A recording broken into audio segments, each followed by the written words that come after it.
Activa 5G માં એક્સેટર cable નાખી રહ્યા છે. હવે શું નવું મોડલ ને 3G માં અને 4G માં ફટાફટ જલ્દી કેબલ એક્સેટર કેબલ નખાય છે. એનું કારણ છે એમાં એકદમ જલ્દી નીકળી જાય. અમુક કસ્ટમરને કેવું લાગે કે ભાઈ 5 મિનિટમાં થઈ જશે, કેમ કે આમાં 5G માં કેવું આવે છે, જો તમે હું લાઇટ કરી છે જોઈ શકો છો. અને અંદર આ પ્લેટ આવે છે, જુઓ આ પ્લેટ બહુ નડે, કેમ કે ત્યાંથી આપણે બાંધી દીધો છે આઉટર, એ નવો કેબલ છે. આ બાજુ આપણે ખેંચીએ એટલે બહાર નીકળી જાય. આ એક્સેટર કેબલ આપણે બહુ નડે ને ફસાઈ જાય એટલે બહુ હેરાન થવાનું થાય. અમુક વાર ઇઝી નીકળી જાય, પણ 5G માં બહુ હેરાન થવાય છે મારા ભાઈ. જો આપણે હવે આ જગ્યા એવી જગ્યા ફસાઈ ગયો ને, સારું હેરાનગતિ થઈ ગઈ. આ જુઓ કામ કરવામાં લાગે છે. આ જુઓ પ્રોપર ના આવે તો પછી શું એ એક્સેટર વાર ખેંચાય ને બધું માથાકૂટ થાય. જો કેટલો ફસાઈ ગયો. હવે ખોલ્યું એવું લાગે છે મને. જો આ જે ચપલું બનાવે છે ને એ સારા કારણે બનાવે છે, મને જ ખ્યાલ નહીં હતો. કેમ કે 4G ન્યૂ મોડલમાં તો નહોતું આવતું. હારું આના શાના માટે બને છે મને હજી ખ્યાલ નહીં આવતો. એ જ હેરાન કરે છે આપણને કામ કરવામાં.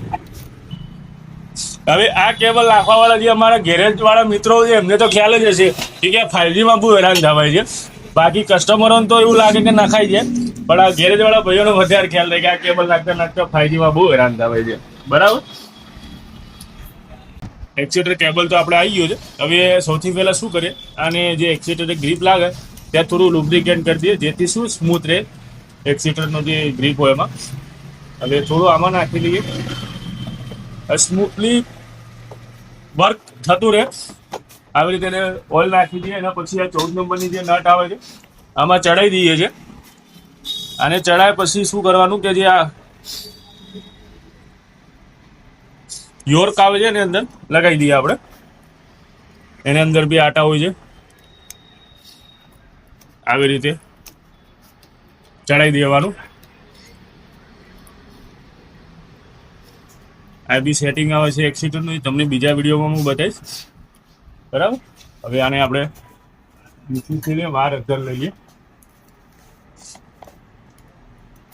કેમ કે સ્લાઇડ નીચે લગાવી દીધી એટલે વાર અંદર વારે ઘડી અંદર જતો રહે. મેં હંમેશા એક્સેટર કેબલ લગાવવા માટે ત્યાં સ્લાઇડ લગાવીને જ અંદર બાંધવાનો. એસી અંદર લગાવી દીધી.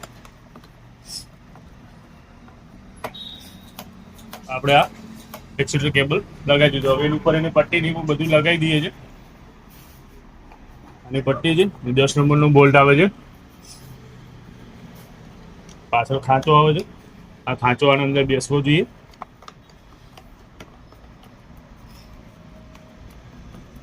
હવે આપણે ઉપર જે ફિટ કરી દીધું છે, હવે આને આપણે એક્સેટરની સ્લાઇડ જે લગાવી દઈએ છીએ. થોડું લુબ્રિકન્ટ આને લગાવી દઈએ છીએ. વધારે નહીં લગાવવાનું, થોડુંક જ લગાવવાનું.